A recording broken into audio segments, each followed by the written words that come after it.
उस सभा में पहुंचे जहां धनुष यज्ञ होनी थी। बड़े बड़े राजा महाराजा आए हैं। ऊंचा सिंहासन पर जनक जी बैठे हैं और पास में ही सिंहासन डला है राम जी के लिए। राम लक्ष्मण बैठे हैं, बगल से गुरु जी बैठे हैं, विश्वामित्र जी। जनक जी का प्रण है, जो धनुष तोड़ देगा जानकी का विवाह उसी के संग हो जाएगा। बड़े बड़े राजा आए महाराज, मूंछों पे तान देते हुए, लेकिन तोड़ना तो दूर की बात, हिला तक नहीं पाए। बड़े बड़े राजा, लेकिन जैसे ही देखा कि कोई राजा हिला तक नहीं पा रहा, तो थोड़ा सा क्रोधित हो गए यहाँ जनक जी और कहा, बोले क्या धरती वीरों से बीन हो गई है, वीर बहीन बही में जानी। और जैसे इतना कहा, तुरंत लक्ष्मण जी खड़े हो गए, बोले महाराज जरा संभल के। जिस सभा में सूर्य वंश का एक बालक भी हो, किसी की हिम्मत नहीं होती ऐसी बात करने की, और आपकी सभा में तो सूर्य वंश के सूरज रघुकुल शिरोमणि रामचंद्र बैठे हैं। आपकी कैसे हिम्मत हो गई ऐसी बात करने की? अरे तुम धनुष की कह रहे हो, यदि मेरे भैया आज्ञा दे दे तो संपूर्ण धरती को गेंद की तरह तोड़ के फेंक दो। अरे ऐसे जाने कितने धनुष मैंने बचपन में तोड़ के फेंक दिए हैं। यदि मेरे भैया आज्ञा दे दे, इस संपूर्ण ब्रह्मांड को बॉल की तरह एक क्षण में उछाल के फेंक दो। राम जी ने कहा, ये तो कुछ ज्यादा ही क्रोधित हो रहे हैं। राम जी ने आंखों में इशारा की, क्यों जी ब्याह करना है कि नहीं? बोले भैया करना तो है, तो बस इतना ही बहुत है, ससुर जी से मत बिगाड़ो, बैठ जाओ। लक्ष्मण जी तुरंत बैठ गए, और जैसे ही लक्ष्मण जी बैठे हैं, आज वो समय शुभ आया।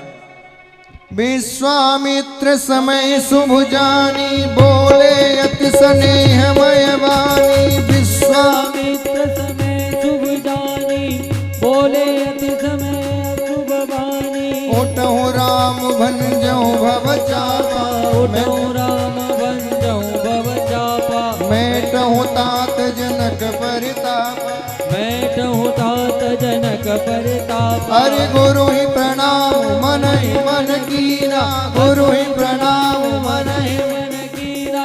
अति लागव उठाए धनुलीना, अति लागव उठाए धनुलीना। हे दम के उदामिन जिमि जब लयऊ, दम के उदामिन जिमि जब लयऊ। पुनि धनु मंडल सम भय, मंडल सम भय, ओ मंडल सम, ओ मंडल सम भयऊ। लेत चढ़ावत खेचत बारे, लेत चढ़ावत खेचत बारे। काहू न लगा देख सब ठाड़े, काहू न लगा देख सब ठाड़े। ते क्षण राम वाद्य धनु तोरा, ते क्षण राम वाद्य धनु तोरा। हरे भुवन धुन घोर कठोरा, घोर कठोरा, घोर कठोर, हे घोर, हे भुवन घोर कठोर। बाज तज मारु चले, शिकर हिरि गज ढोल मही। कोल कूटम कलमले, कोल कूटम कलमले।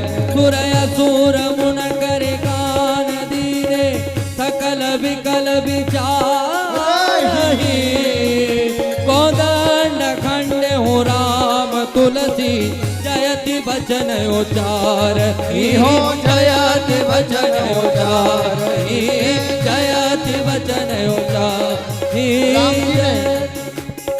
तुरंत जाके प्रणाम किया, धनुष को एक हाथ से उठाया, पतंजा चढ़ाई, पतंजा चढ़ा के दो भाग करके आज डाल दिए। और जैसे दो भाग करके डाले, जय जयकार हो गई है। बोलो राजा रामचंद्र भगवान की जय, जय श्री सीताराम।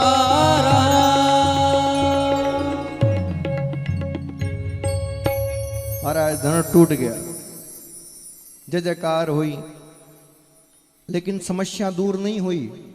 क्यों? बोले जैसी जानकी बरमाला लेके आई तो गड़बड़। क्या? बोले जानकी एक तो उम्र में छोटी, दूसरा हाइट में छोटी। अब राम जी उम्र में भी थोड़े बड़े और थोड़ा राजकुमार थे, क्षत्रिय राजकुमार, तो थोड़ा कड़काठी भी बढ़िया थी, ऊपर से मुकुट लगा रखा। बरमाला कैसे डाले? हाँ? तो राम जी ने कहा, बोले हम तो क्षत्रिय, हम तो झुकेंगे नहीं, सूर्यवंशी क्षत्रिय और तो हम ना झुकें। जानकी ने अपनी सखियों की तरफ देखा और कहा जरा जीजा जी से कहो तुम्हारे से झुक जाएं, क्योंकि भैया ससुराल में तो साली की ही ज्यादा मानते हैं जीजा, और किसी की नहीं मानते हैं। कहते हैं ना कि भोजन में थाली का, वन में माली का, कीर्तन में ताली का, और ससुराल में साली का बड़ा विशेष महत्व होता है महाराजा। यदि ससुराल में साली ना हो तो कोई पूछता नहीं कि जीजा जी कैसे हो, तो बोले जरा कह दो झुक जाएं। तो जैसे ही कहा तो सारी सालियां सहजी आ गई और कहने लगी झुक जइयो तनक रघुवीर, लली मोरी छोटी सी। अरे राम जी थोड़ा सा झुक जाओ ना, मेरी छोटी सी हमारी सखी है। कब से खड़ी पग दुखन लागे, कब से खड़ी पग दुखन लागे, लाला तुम तो धीर अही, लली मोरी छोटी सी। ओ झुके जयो तनिक रघुवीर, लली मोरे छोटी सी। सालियों ने खूब कहा लेकिन राम जी नहीं झुके। बोले तो सालियों की भी नहीं मान रहे। तो गुरुजी की ओर देखा, गुरुजी आपके चेला जरा झुका दो। गुरुजी ने कहा देखो बात ऐसी है, चेला तो हमारे हैं लेकिन शादी वादी की विवाह के चक्कर में हम नहीं पड़ते। हमारा काम था धनुष तोड़वाना, वो हमने कर दिया, तुम जानो तुम्हारा काम जानो। जब कोई काम नहीं आया तो अंत में लक्ष्मण जी की ओर देखा। भैया सही बताना माताओं, जब कोई काम नहीं आता तब भाभी का देवरी काम आता है कि नहीं है? जैसे ही लक्ष्मण जी की ओर देखा, लक्ष्मण जी ने कहा जी भाभी जी। बोले जनन भैया को झुका दो ना। अच्छा देवर भी बहुत खतरनाक होते हैं, बिना मतलब के भाभी का कोई काम नहीं करते। हाँ बोले झुका तो दूंगा, मेरा क्या फायदा। तो बोले तुम्हारा फायदा चाहिए। बोले हाँ। तो बोले तुम्हारी शादी हो गई। बोले नहीं हुई। तो बोले देखो यदि तुम अपने भैया को झुका दोगे, मेरी बरमाला तुम्हारे भैया के गले में पहुंचा दोगे, तो मैं तुमको वचन देती हूं कि अपनी छोटी बहन उर्मिला की बरमाला तुम्हारे गले में डलवा दूंगी। ये मेरा वचन है।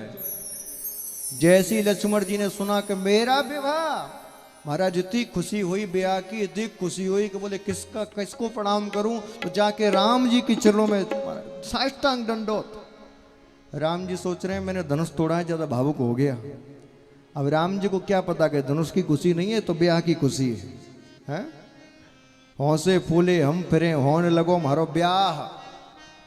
लेकिन वो 4 दिन की खुशी है, बाकी बार जिंदगी भर का। महाराज आप सब जानते हो क्या है? एक व्यक्ति बोला महाराज मैं बहुत दुखी हूं। मैंने कहा क्यों दुखी हो?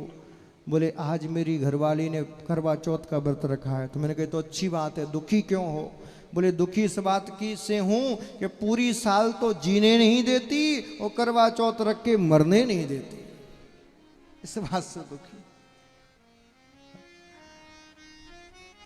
अब तो जैसे ही राम जी ने कहा 1 मट हो गई, 2 मट हो गई, जरा उठ जा उठ जा उठ जा। लक्ष्मण जी तो उठने का नाम ही नहीं ले रहे।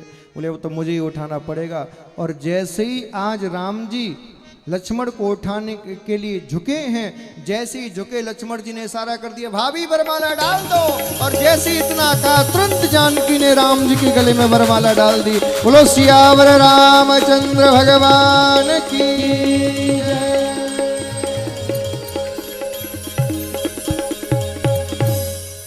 बड़े आनंद से महाराज विवाह हुआ। अब बीच में